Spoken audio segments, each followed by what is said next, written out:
Welcome to Deleted Saves. On this episode, Game Dev Tycoon on PC. Sometimes as a gamer, you just need something different, something fun, something not heavy, and we've dealt with a lot of heavy topics in games on Deleted Saves. Something with just a bit of strategy, but won't make your PC heave and smoke while trying to run the latest graphics update. So let's talk about today's topic, 2012's Game Dev Tycoon. Some of you may already be wondering what in the absolute blind hell a two steps away from mobile game is doing on this show. And I'd agree. I'm not usually one for mobile games or their ilk. I mean, holy shit, I've seen my students wasting their lives and parents' limited money on the fucking things at every given second of non-instruction or work time during my day job. But something was different for this game for me. Game Dev Tycoon is, at its heart, a business development strategy simulation game. We've talked about simulation games before on the show, and I'm sure many of us have tried our hand at simulation games at some point. Everything from SimCity to Total War to The Sims. And if I may paraphrase and borrow a catchphrase from writer, YouTuber, and media content creator Leanna Kersner, I too hate The Sims. Business development is what you think it is. Pick a job category and gamify it. Trying to take your business from solo self-employment to megalithic empire. It is a concept many small business folks hope for under late-stage capitalism.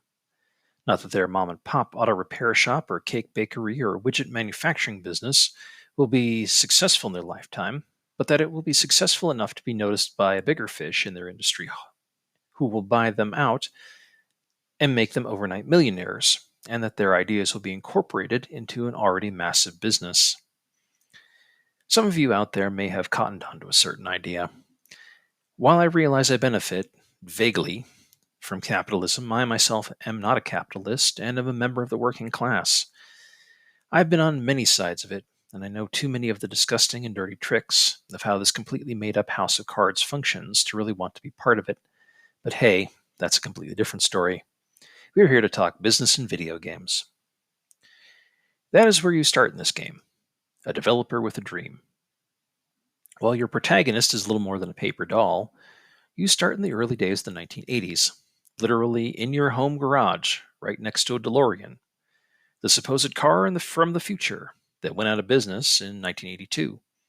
So it's kind of like Tesla, but even less successful. And if you don't manage to put together a game people like, you'll be as out of business as that DeLorean next to you. But the real meat of the game is finding combinations of the types of games people like through research.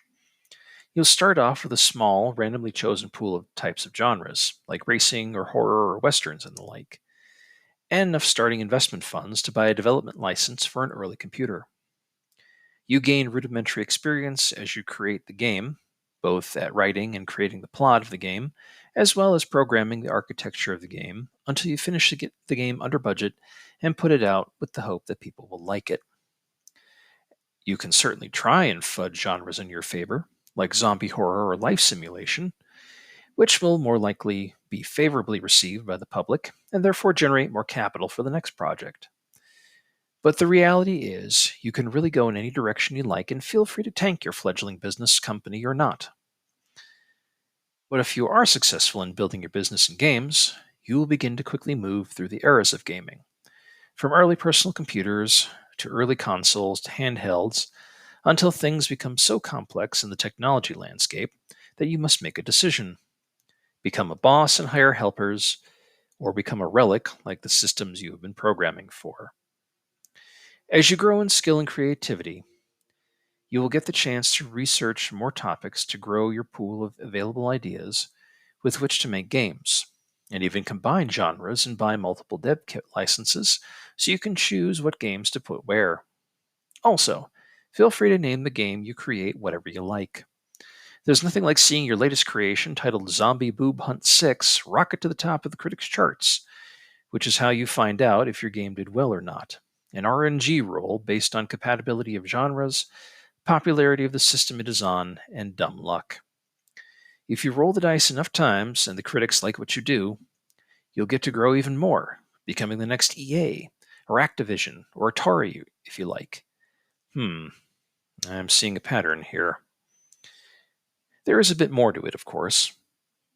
There will be issues that come up over time, roughly following the history of the gaming industry as the years roll on, from console wars to the near collapse and rebirth of PC gaming, to interruptions in the industry like the PlayStation or the bowing out of Sega, even the development of large scale projects like MMOs. Additionally, as your games get bigger and more complex, you'll have to deal with bugs and patches, game piracy, and outsiders trying to blackmail your company by stealing code, as well as having to balance employee burnout and benefits as you hire and train more employees to help design and develop your games. You even get to decide if you can give away free copies of your old code to help new developers who are in shoes, much like you once were, to work on their own games. Funny story, speaking of piracy, the developers, Greenheart Games, even put out a cracked version of the game for pirates to steal, knowing that there was a massive issue with the architecture where at a certain point in the game, players would get a piracy warning, then watch as the whole game collapses around them, which triggered them to complain. But the only way to get that message was to run an illegal stolen copy of the game, so folks who had stolen it ended up outing themselves. So, way to protect your property there, Greenheart. Certainly not the worst method of intellectual property protection I've ever heard of, considering most copyright laws aren't worth the paper they're printed on. Again, capitalism is a complex beast. The thing is, eventually with Game Dev Tycoon, there really are only two completion states for the game: either failure and going out of business, or you just go on and on forever until you get sick of playing the game, but the rewards and progression end. So after a time, you really are just playing to see what you can make until things fail, as the game is just programmed under 2012 states and had no real idea of what may be coming in the years to come. And coming to it in the present day, that really hasn't been much of a change, as we still have personal computers and a variation of the console wars and mobile gaming. So, despite the graphics updates and claims by the big tech folks, nothing really has much changed in a decade beyond making the graphics more lifelike and the devices more portable. So, you have to decide for yourself if keeping the game going after a certain point is worth your time or not. What mileage you get out of this game is up to you, as critics gave it at best mixed to average reviews on its release. And is it worth it? Well, for me, I did enjoy it. It was fun, cheap, and pretty simplistic, especially given both my tastes and tolerances for complexity in games. And it is a good entry level into the simulation genre, a type of game that can be notoriously complicated to the point of shutting out people who do not have the time, interest, or patience to get into overlapping complex architectures or to manage every last need or movement of your character, vehicle, empire, or what have you.